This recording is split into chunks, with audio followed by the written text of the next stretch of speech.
Pessoal, bom dia, boa tarde, boa noite, como de costume, né? Sou o professor Edjânio. Essa será a nossa aula 2 do nosso terceiro bimestre da disciplina de Redes de Computadores 2.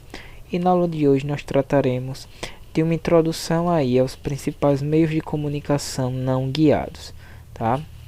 Na aula anterior, nós abordamos os meios de comunicação guiados, que são os sistemas de cabeamento, né? Especificamente o cabo de par trançado, cabo coaxial e a fibra óptica.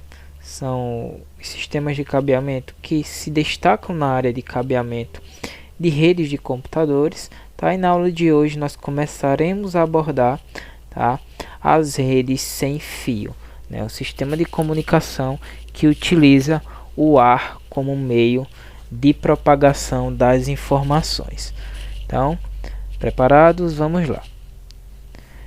Então, as redes sem fio, ou também chamada wireless, certo? As redes sem fio são sistemas de comunicação extremamente flexíveis, certo? Que visam aí combinar conectividade de dados e mobilidade aí através da tecnologia de radiofrequência, ok? Ou através de outras tecnologias de comunicação sem fio, tá? Mas especificamente na área de redes de computadores, o que se sobressai ali são as redes via radiofrequência, tá? Então, em rede sem fio eu tenho flexibilidade, tá? Eu tenho conectividade de dados, né? E eu tenho também possibilidade, né, de me movimentar com o meu dispositivo estando ali localizado naquela rede, tá? Ou no caso, mobilidade. E por que o wireless? Né? Por que esse sistema ele foi desenvolvido? Né? Primeira coisa, tá? A gente pode justificar a existência de redes wireless, ou no caso redes sem fio, quando existe a necessidade de mobilidade, tá? Quando o usuário não pode simplesmente ficar preso, certo, a um sistema de cabeamento dentro de determinado ambiente, tá? Quando não é possível instalar cabos tradicionais, né? Digamos que o prédio, o local, o ambiente, enfim, ele possui ali limitações físicas que não permitiriam aí a instalação de cabos tradicionais, como por exemplo cabo de par trançado naquela estrutura, certo? E em terceiro ponto, quando não existe viabilidade na instalação de cabos, né? Quando instalar cabos tornaria ali a rede com um valor de custo muito elevado, tá? Então são três motivos, né? Claro que existem outros, né? Como por exemplo a existência aí dos smartphones, né, e dispositivos sem fio que estão dominando o mercado, mas nós podemos nos basearmos nessas três justificativas, tá? Quando existe a possibilidade de mobilidade, né, quando não é possível instalar cabos tradicionais ou quando não é viável instalar os cabos, né, naquela organização, naquele ambiente, naquele local. Existem basicamente três tipos de redes sem fio, certo? Nós temos as redes baseadas em infravermelho, tá? As redes baseadas em laser, né? E as redes baseadas em radiofrequência, por exemplo, Wi-Fi e Bluetooth. Então vamos lá, entender um pouquinho sobre as redes infravermelho, tá? São redes também denominadas wireless, né? Toda rede sem fio ela é uma rede wireless, ok? E elas possuem algumas características específicas, como por exemplo, não necessitarem de licença de órgãos maiores de regulamentação de tecnologias de comunicação, como por exemplo aqui no Brasil a Anatel, né? Elas são, no caso, aí, redes abertas que podem ser utilizadas sem a necessidade de concessão ou de autorização de órgãos regulamentadores, tá? Os equipamentos que trabalham com essa rede são, em geral, equipamentos de baixo custo, né? São equipamentos acessíveis, tá? Utilizam aí as mesmas tecnologias utilizadas em controles de TVs, né? Em controles de brinquedos, né? Os controles remotos, tá? Ou ainda aí alguns periféricos computacionais que utilizam infravermelho, tá? É uma tecnologia de uso interno, certo? Ou pode em alguns casos ser utilizada também de forma externa, como é o caso dos brinquedos de controle remoto, certo? Mas ela é uma rede ali de curto alcance, tá? E não consegue ultrapassar objetos, tá? Então uma rede infravermelho instalada em um ambiente externo não teria lá muita utilidade, a não ser, tá, nesses casos de controles remotos. Tá, nós temos dois tipos de transmissão via infravermelho. A transmissão ela pode ser convisada, certo? O que seria uma transmissão convisada? Quando eu tenho dois equipamentos visados um ao outro, significa que eles estão alinhados, onde o sinal emitido pelo emissor, claro, deve atingir o receptor em uma linha reta, tá? Estando aí os dispositivos perfeitamente alinhados para recepção e envio do sinal, tá? Então no infravermelho nós podemos ter a transmissão por visada.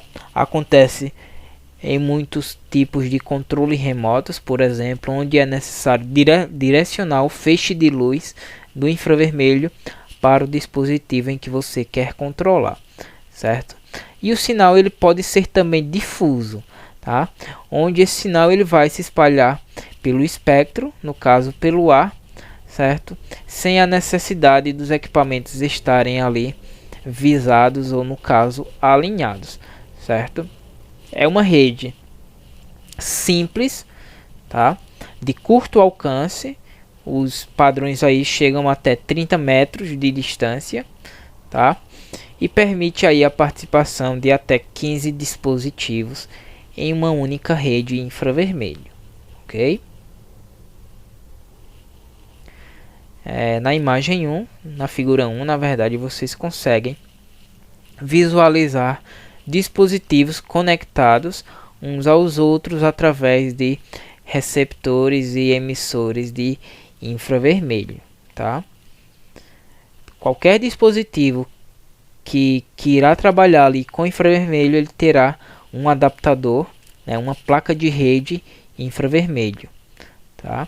Alguns smartphones possuem infravermelho, inclusive possibilitando aí que aplicativos utilizem a tecnologia de infravermelho para que você tenha ali um controle remoto no seu smartphone, tá? É um exemplo aí básico de dispositivos que conseguem utilizar redes infravermelho atualmente. E aí nós chegamos à transmissão via laser, certo? São sistemas também que utilizam a luz como meio de transmissão dos dados, tá? Também não necessitam de autorização de órgãos regulamentadores, como por exemplo a Anatel, ok? E são sistemas que trabalham com alta largura de banda, chegando aí até 2.5 gigabits, tá? Em uma rede de emissão e recepção de dados via laser, tá? E é uma rede também que possibilita aí um bom alcance, né? Um ótimo alcance dos dados, tá? Podendo chegar até 10 km de alcance, tá? Se nós compararmos com redes de radiofrequência, como por exemplo a 802.11, tá? Que é a rede conhecida como Wi-Fi, tá? A rede a laser supera bastante a distância de alcance, onde a rede Wi-Fi ali ela não vai conseguir ultrapassar algumas centenas de metros, tá? Geralmente fica ali na casa de 50 a 100 metros de transmissão, claro, dependendo, né, do ponto de acesso e da potência dos dispositivos de emissão, tá, da rede radiofrequência, ou no caso aí as redes 802.11, que são chamadas de Wi-Fi, tá?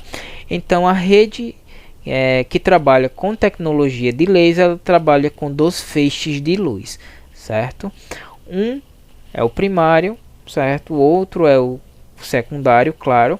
E o secundário ele é um laser redundante, tá, que entraria em ação caso o primeiro laser viesse a falhar, sofresse algum processo de interferência, tá, e aquele primeiro feixe viesse a perder a potência ou simplesmente falhar. Então o segundo feixe, que é o feixe redundante, iria assumir, tá, a função do primeiro feixe, certo?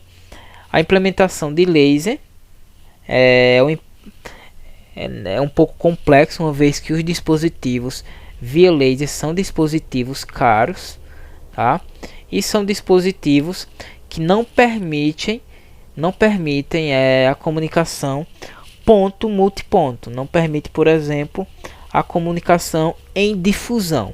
Permite a comunicação apenas em visada, onde é necessário o alinhamento do emissor ao receptor para o envio e recebimento dos dados de forma correta.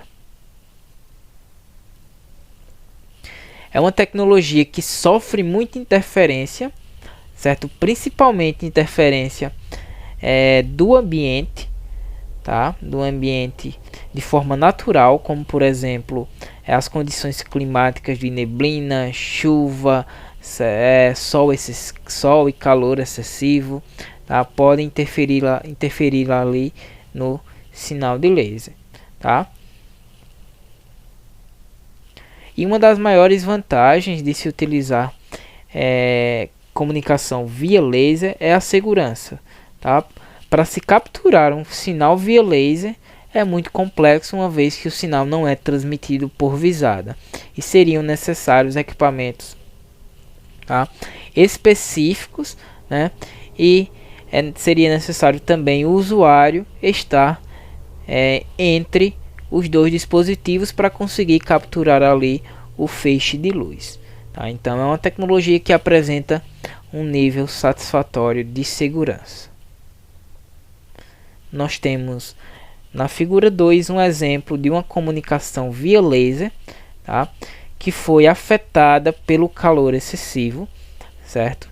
Nós temos do lado direito um prédio com um emissor de laser, certo? De dados via laser, tá? Aliás, nós temos do lado esquerdo, tá, o emissor, né, e do lado direito o receptor, certo? E no prédio do lado esquerdo nós temos no teto do prédio placas de alumínio, tá? Digamos que ali existam placas de alumínio. O sol, por emitir um calor excessivo, tá, vai fazer com que essas placas de alumínio reflitam o calor, tá, de forma que o feixe de luz do dispositivo via laser ele seja ali desviado, não conseguindo acertar o detector, certo, do prédio direito, tá? Então, um exemplo básico de como a tecnologia via laser poderia ser facilmente afetada por condições climáticas. E aí nós temos as redes via radiofrequência, certo? São sistemas baseados em microondas, tá? Que transmitem ali o sinal através do ar, tá? Ou através do espectro, certo? O espectro é a camada ali que permite a difusão de dados de comunicação através do ar, tá? E nas redes radiofrequência nós temos as redes ISM, que foram padrões de redes ou ainda frequências de redes sem fio reservadas para uso na indústria, na ciência e na medicina, tá? E essas redes elas são abertas, não necessitando de autorização de órgãos regulamentadores, como no Brasil a Anatel, tá? Existem três frequências em que essas redes foram padronizadas, tá? Elas foram padronizadas em 900 MHz, em 2.4 GHz ou ainda 5 GHz. Alguns países trabalham apenas com as frequências de 900 MHz e 2.4 GHz, estando aí proibindo a utilização de redes padrão 5 GHz. Tá? As primeiras redes seguiram a linhagem de frequência de 900 MHz, certo? Entretanto, essa frequência ela rapidamente ficou lotada de dispositivos, tá? E consequentemente existia muita interferência, existe ainda, certo? Então elas migraram aí para as redes de frequência de 2.4 GHz, tá? As quais passaram também a estarem superlotadas e repletas de interferência, uma vez em que alguns países não permitem a sua utilização. Já países que permitem a utilização de 5 GHz, nós temos aí redes, tá? Nessa frequência de 5 GHz, mais livres de interferência eletromagnética, por exemplo. Tá? O Brasil ele regulamentou as redes 5 GHz recentemente, tá? Podendo utilizá-las sem autorização de órgão regulamentador, certo? A difusão de dados através do ar apresenta aí uma série de vantagens, certo? O sinal dificilmente ele será interrompido, o usuário possui ali mobilidade, né, enquanto estiver ao alcance daquela rede, tá? As redes também são de fácil instalação. Geralmente a instalação de uma rede sem fio via radiofrequência é a instalação de um ponto de acesso, não necessitando um sistema de cabeamento complexo, um sistema de conectores, de tomadas, de PET panels e etc.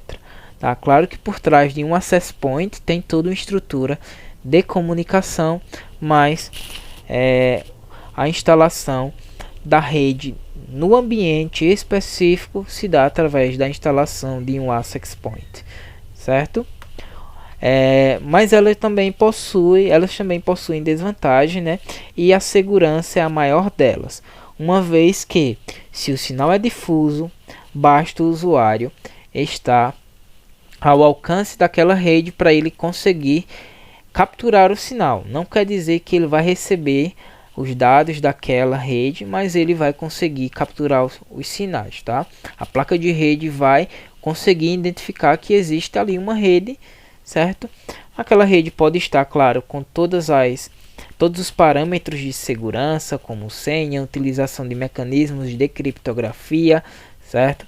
Utilização de filtro de acesso, de autenticação e etc. Mas mesmo com todos esses fatores, as redes sem fio ainda apresentam uma segurança baixa se comparadas às redes cabeadas. E existem diversos fatores que podem afetar a propagação de um sinal em uma rede sem fio, tá? Especificamente em uma rede via radiofrequência.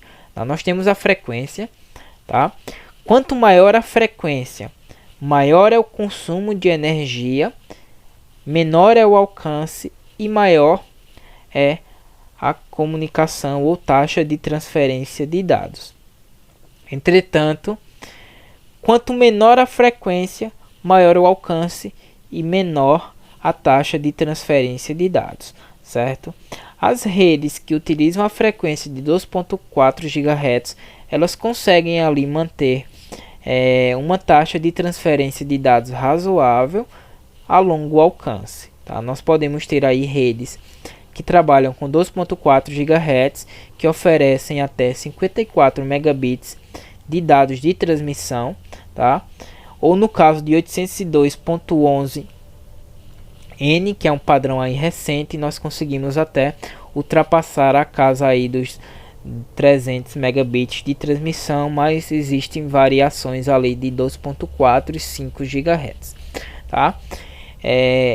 Mas a rede de 2.4 GHz, certo? Ela possui ali um razoável equilíbrio entre taxa de transmissão, tá? Bem como consumo de eletricidade e alcance, certo? Então é um dos fatores que pode ali afetar a propagação, é a utilização da frequência. A utilização da frequência incorreta vai, claro, afetar aquele serviço disponibilizado pela rede de radiofrequência, certo?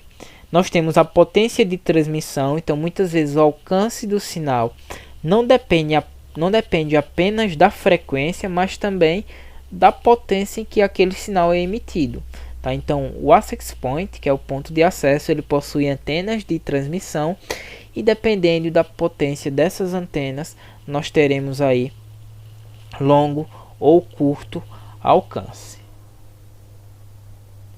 O posicionamento das antenas também interfere, tá? Antenas posicionadas próximas a objetos que oferecem fonte de interferência vai, claro, afetar a propagação daquela rede, tá? O tipo de construção também é relevante, né? Paredes que possuem metal, que possuem ali naquele ambiente alumínio, né? Vai oferecer ali fontes de interferência eletromagnética que vão impactar na propagação de redes via radiofrequência. Tá? Um exemplo muito comum, tá? São roteadores ou simplesmente access points instalados próximos a estantes de metal, próximos a objetos de alumínio, próximos a fios de alta tensão, né? Próximos a lâmpadas. Isso provoca interferência e, claro, vai afetar, tá, na qualidade do oferecimento ali dos serviços da rede de radiofrequência. Sinais refletidos: quando existem objetos de alumínio, por exemplo, certo, ou de aço ou de ferro, os sinais eles poderão ser refletidos e o sinal refletido ele vai interferir nele mesmo, tá, provocando ali o que nós chamamos de multipaths, que são os diversos caminhos em uma rede de comunicação sem fio e, né, o multipath ele vai ali conseguir interferir nele mesmo, tá?